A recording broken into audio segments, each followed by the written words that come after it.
Hello and welcome to The Gist. I'm your host, Chris Vetrano, here every week to break down all the things that are happening in pop culture and interviewing the people that make it pop.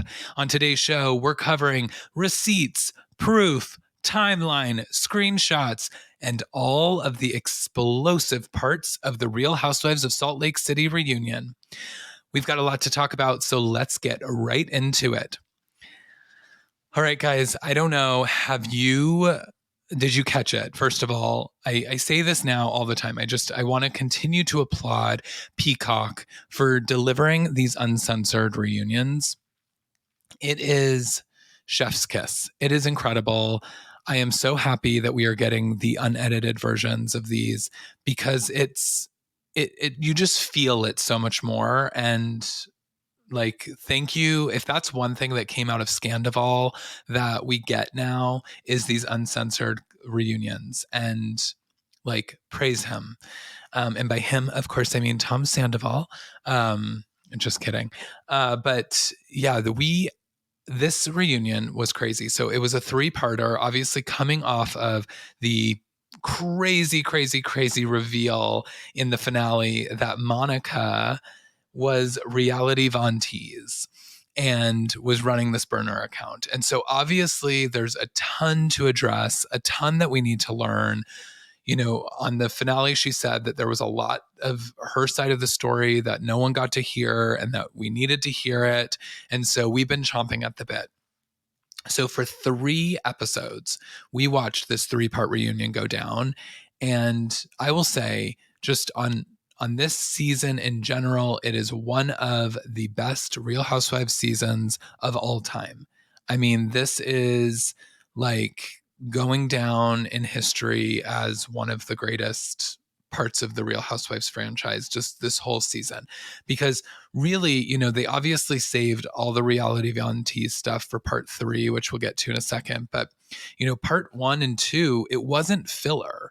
You know, a lot of times, like, especially like a few seasons back on Real Housewives of Beverly Hills, we knew that we needed to like address the elephant in the room with Erica Jane and all of the legal battle and everything going on. And of course, they saved that for the very end to like grill her and put her in the hot seat. And we all just kind of wanted to get to that and see that, because what else did we really have? This didn't feel that way, because there was so much. Like, you almost forget, because of how explosive that finale really was, you almost forget how much we packed into this season. I mean, I forgot, and it was in the 3rd part, but I forgot about the whole Lisa Barlow being unwilling to take her makeup off because she does glam every day and she needs her glam. I mean, that is like top tier Housewives content that we got this season, and I completely forgot about it until we got revisited.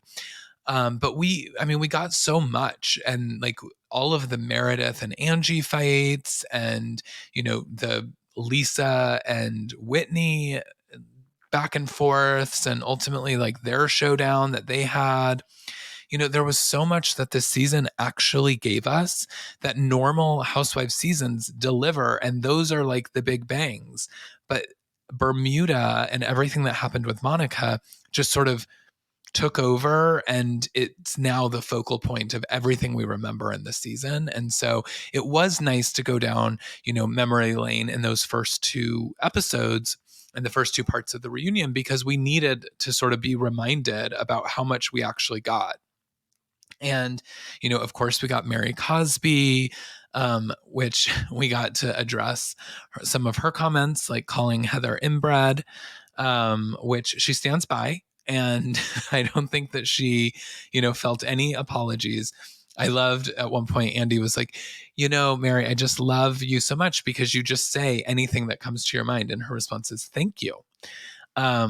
Because yes, like, she literally just says whatever like comes into her mind. It's out in the world. And that is something that can get most of our housewives in a lot of trouble. But for some reason, we're really forgiving a Miss Mary Cosby.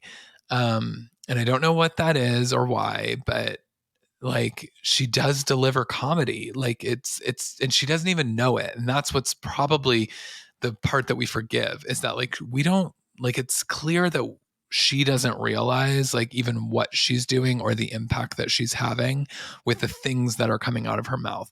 When she gave no fucks to Angie at the Trixie Motel when they were there, and she was like, no, I don't want to sit with you.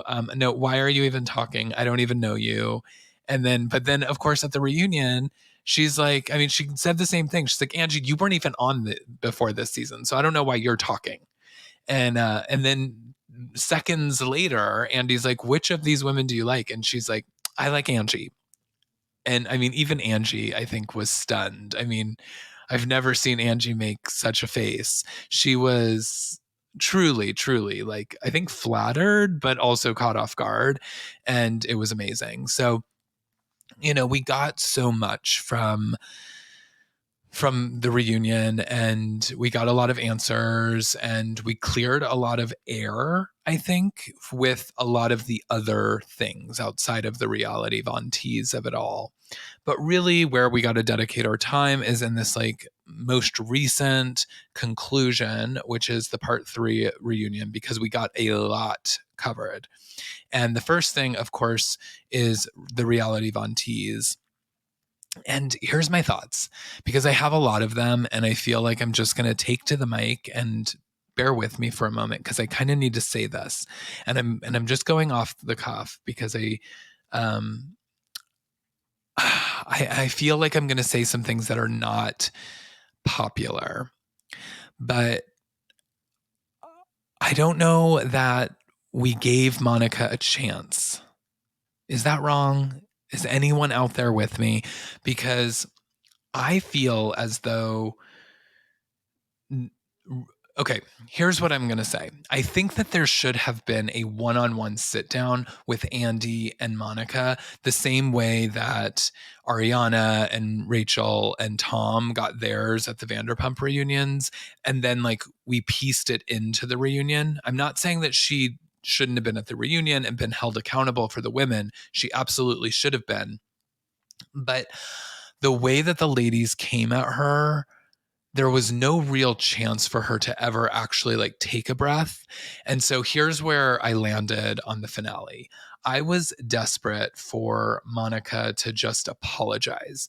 And I think had she said, ladies, look, like in Bermuda, you called me out and said, we know that you're reality Von Tease. We've got, you know, receipts, proof, timeline, everything. I think that had she said, and I copped to it. I mean, she did instantly say, it's not entirely true. There's other people involved. But I think that she should have taken a bit more of an approach of like, and over this time between Bermuda that I haven't seen you, I realize how hurtful me posting these things that Jen Shah was saying could be to you. And for that, I am sorry. And then I think her whole sort of defense of, we created this account to just simply expose Jen Shah and how horrible of a person she was. She was a horrible employer. She was horrible to people in her lives. She was saying horrible things about people that she claimed were her friends. And I think that in those moments, you know, where the ladies kept kind of like we kept going to this one specific comment about, you know, Heather looking like a tranny twin or something, and she kept saying like, that you posted a million times on that site. And Monica kept saying those were quotes from Jen Shah about you. It was like we were exposing how bad of a friend she was. But all that Heather could see, and what Heather's point was, is but Jen Shah wasn't saying those things online. Jen Shah wasn't saying those things to millions of viewers. You were putting them out in the Bravo universe, tagging all the Bravo accounts, which then expanded its reach. And then anyone could see was Heather Gay and Tranny Twin, or whatever the comment was. And so I understood Heather's perspective of that. And I think what I don't know if the ladies even wanted Monica to apologize and get there, but I think had she gone like, I see how hurtful that can be. And at one point she even did. She said, I have said, I understand that these things hurt you and I am sorry for those things. But I think what got lost was like, we never really got a true moment of Monica taking a step back and going, wow, I realize now that this was totally hurtful to these women. And I understand why it feels so deceitful that I didn't tell them about it the moment I met them. And there were a lot of lies. And had she copped to the lies about, being at Meredith's store and, had she just sort of like systematically like watched the season back and then gone, okay, these are the things that I know these ladies are going to bring to the reunion. I just need to address them head on, apologize for them, and see where we can go from here. But what ended up happening is that the defense from the ladies was so visceral that all that Monica could do was resort back to this like young teenage girl that I think she's stunted as because she's like been abused by her mother and other people in her life. We know obviously there was domestic violence in her marriage, and she is a very, I mean, outside of the reality Von Tease of it all, she has been very open about pretty much everything in her life. And so it seems as though, had she been given a little bit of space to just say, here's why I did all of these things. Like, I started working for Jen. She was awful in all of these ways. I really did want to get on the show and I had interest in being a housewife. And I wanted to infiltrate the group as much as I could. And when I did that, I ended up with this monster, Jen Shah, and all these things transpired. And as a result, her and her other 5 people that ran the account decided, let's take her down. And I don't know. And I feel like she never got that moment. And I feel like at the end of the reunion, everybody had just done their, or I guess it wasn't the Rose and Thorn, but there was something that happened right before the Warm and Fuzzy, like and Thorn or whatever game that Whitney Rose played, that they recreated for the reunion. It was like, well, it was obvious that everyone was going to say Monica was their Thorn. So, but before that, they had all just sort of systematically, oh, that's what it was. Andy asked if anybody felt like they could move forward with Monica. And, Whitney, who we all know is Whitney Rose, and she's Rosie and Sunshiny, and is probably the most forgiving in the group. She's kind of kicks it all off with like a no, I don't trust Monica. But I will say, and this is going back to my point, is that she said the way that Monica came in today, I still don't trust her. And that's where I think that like it was so much all the time that was coming at Monica, and all she could do was fight back and constantly scream and yell. And unfortunately, it didn't bode well for her because all she was screaming was about how old they were and ugly they were, and it was like really lowbrow insults. And so it just like it didn't seem like she was remorseful in that way. But I think that we didn't give her the space to do it. And again, I think Andy tried. So they went through and basically everyone said, no, like I can't move forward with Monica. And then Andy comes to Monica and says, like, I told you that you wouldn't leave here today without your story being shared and you getting everything out that you needed to get out. Do you have anything else to say? And I felt like he desperately wanted her to have her moment of a breakdown, or her moment of going like, guys, I am so sorry. And I know that this was wrong. And she said no. And she cowered, and you could see it. I mean, that's what was actually, it was actually sad seeing that, because you could see that there was more that she wanted to say. You could see that she felt like she had not gotten her point across, but also you could see that she was defeated. And I think at that point she was sort of run down from all of the fighting. And I think she just went around in a circle and heard that all of these women have no desire to trust her or listen to her or move forward with her. And so I think at that moment she shut down and she said no. And so, you know, all that to say, I think that that is why she should have had her own one-on-one. And I wish that she had gotten that, and that the ladies then got to see her say the things that she might have said on her own that she couldn't say, because every time she kept trying to talk, the ladies jumped in and started attacking. And and there was a couple of times in the first parts of the reunion where like Heather tried to like show some quote receipts, and she would like brought up a recording, and like it was like, well, the recording's like out of context and it's clear that there's only one side of the recording we're hearing, and we don't even know who she's talking about in the recording. But Heather's like, yeah, she's calling Mary a dumb bitch or whatever it was. And it was like, well, I don't actually think that's what Monica was saying. Like, and I know some of y'all out there have felt the same, because I've seen it on the socials, that you guys feel the same, that we don't think she was actually talking about Mary there. So Heather was coming in really hot with all these quote receipts, but it was like, well, but are those? And like Heather could have ended up looking bad in this scenario. And instead, we didn't ever get to like hear Monica's sort of take. And the only thing that she did was put this burn book together, which that fell real flat. And, it was like, when you've already sort of created a burner account, you don't need now the burn book with, a bunch of comedy. And she thought it was going to be like funny and clever.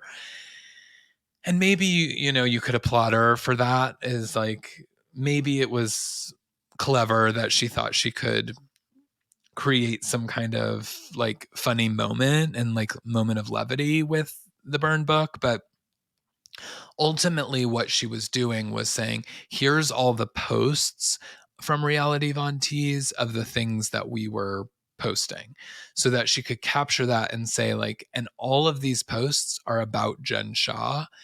And when there are other ladies mentioned, it's that they're mentioned because it's things that Jen Shah has said about them. And so that is the part that I feel conflicted on, because the big breaking news is that Monica has announced, or Variety has reported, that Monica will not be returning next season and that she's departed the show. I have heard that the producers have said there's no moving forward. Coming out of the reunion, there was no moving forward with Monica as quickly as we needed there to be, with cameras picking back up, because cameras are picking back up February 5th. So we're, literally days away from these women getting back in front of cameras. And I just don't think that anyone would, all of the women say they would not film with Monica moving forward. And so if you're already sort of in this space where the women won't film, you've got days to try to figure all of this out. There was nowhere for it to go. So it's like, well, of course she can't film in this upcoming season. But the producers did say never say never on a return, because I do think that in some way they're going to try to draw parallels between what like some of the other ladies went through with Jen Shah and Monica, and say Monica just went about it a different way, and maybe there is grace. And I heard that word grace a lot in the reunion. Andy kept saying, is there any grace, based on what you guys have gone through with Jen? Like, could you potentially see any grace for what Monica did because of her relationships with Jen Shah? And, the ladies were they walked in unforgiving and unwilling. And so I think we just need more space. But anyway, so that's really where we landed with Monica. if she doesn't return to the show, she's one of the most iconic one season housewives that we will ever have. I mean, other one season housewives, like maybe Carlton on Beverly Hills, like she delivered kind of a lot, but I don't miss her. And Carlton didn't sort of save the franchise, right? Like Real Housewives in general, I'm talking all cities, we are in a bit of a rut. Like producers clearly don't know what to do. We have Atlanta on pause. Dubai, we have no idea where Dubai is. People are not loving where Potomac is right now in its current season. Miami is always delivered, but it's delivered hotter when it was on Peacock. This season on Bravo, it's feeling a little watered down. It's like Beverly Hills is good because of the Morgan, Mauricio, Kyle stuff that's happening in the news. And so we're all kind of like wanting to see that play out. We got some really good moments with Erica this season and Denise Richards. And like there are moments in Beverly Hills right now that I think we are getting. So it's not a bad season.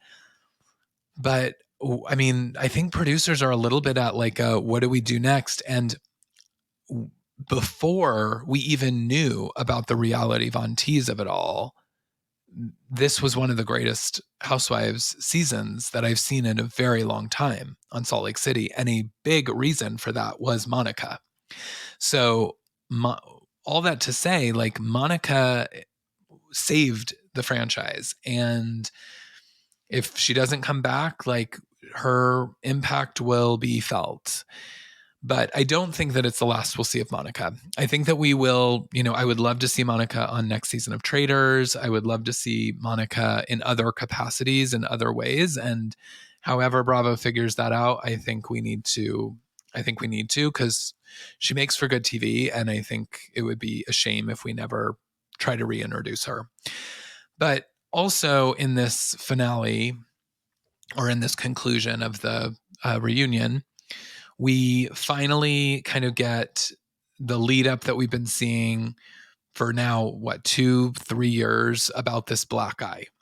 So, obviously the season prior, we got Heather's black eye, and there was so much that transpired from this black eye, and Heather wouldn't talk about it, and fans turned on Heather, and it was like, and then the reunion was all about, we're going to find out about the black eye. We're going to find out about the black eye. And we never do. Basically, Heather's like, I will take it to my grave. I'm never going to talk about it. And then she exposes in Bermuda that Jen Shah gave her the black eye.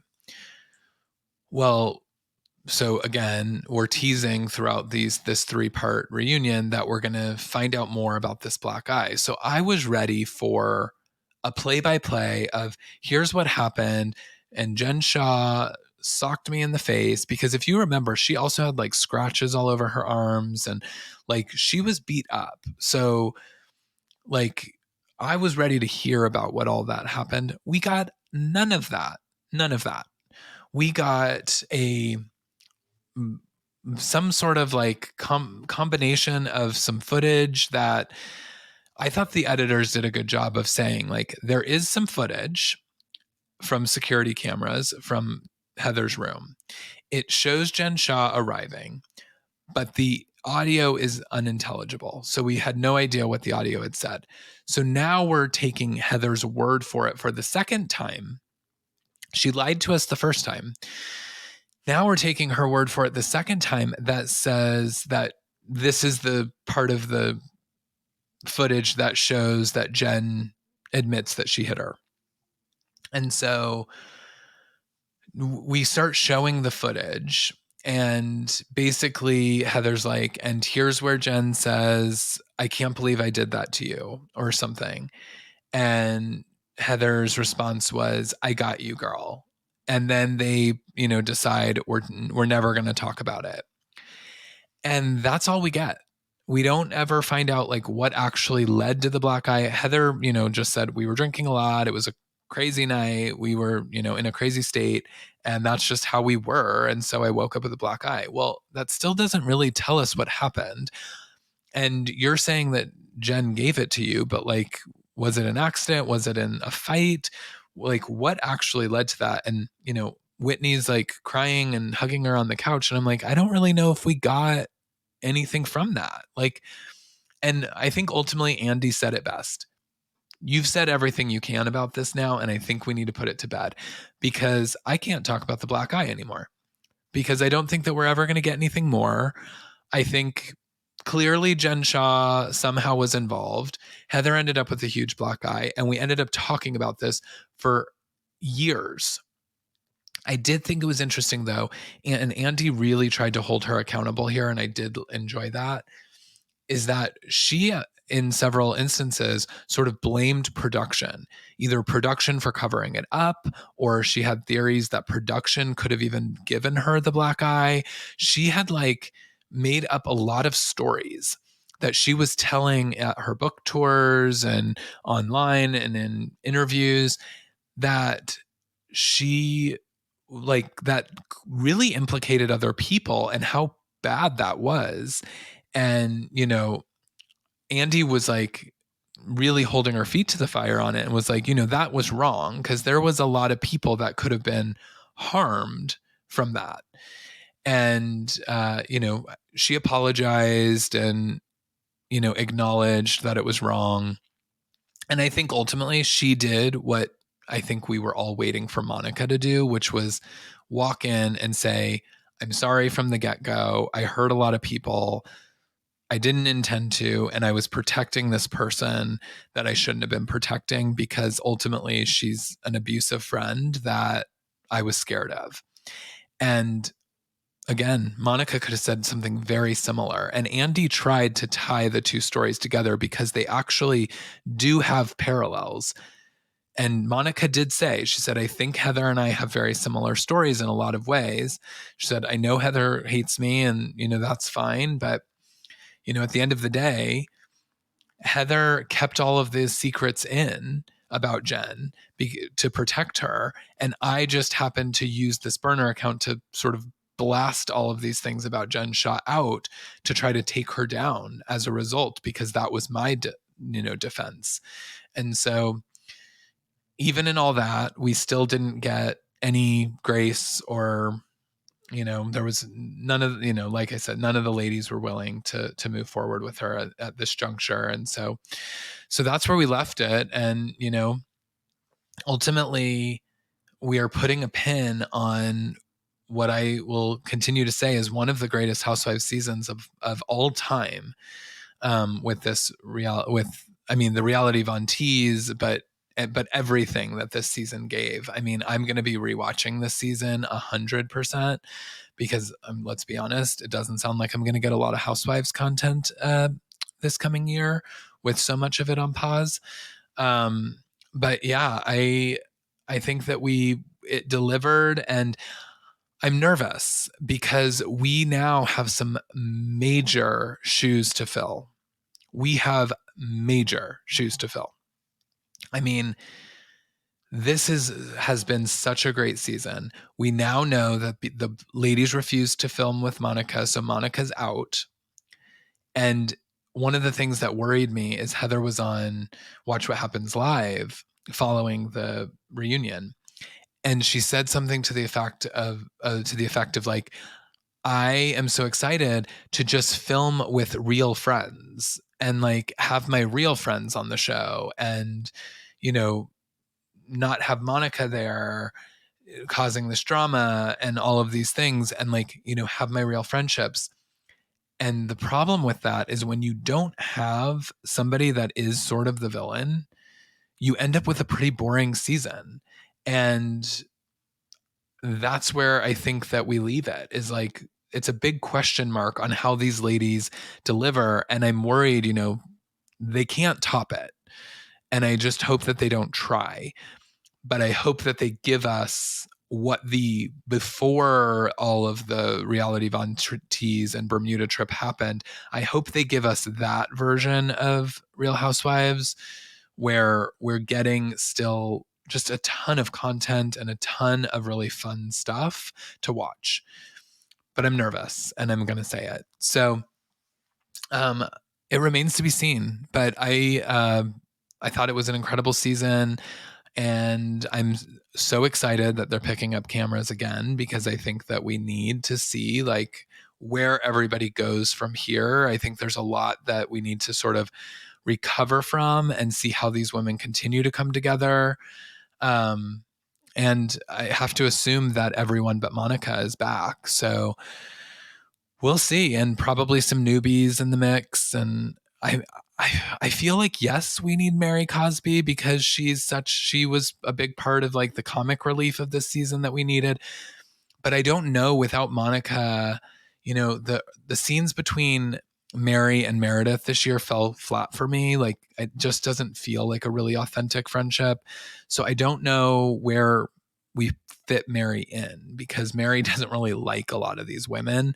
So it'll be interesting to see if they can get Mary back into the fold, but I think it would be great to see Mary back again too. So that's my take. And like I said, I think it might be a little controversial, because I do feel like there's a bit of disappointment that Monica's gone. But I think that like she sort of created her own destiny by how she showed up to the reunion. So I like am on both sides of this fence.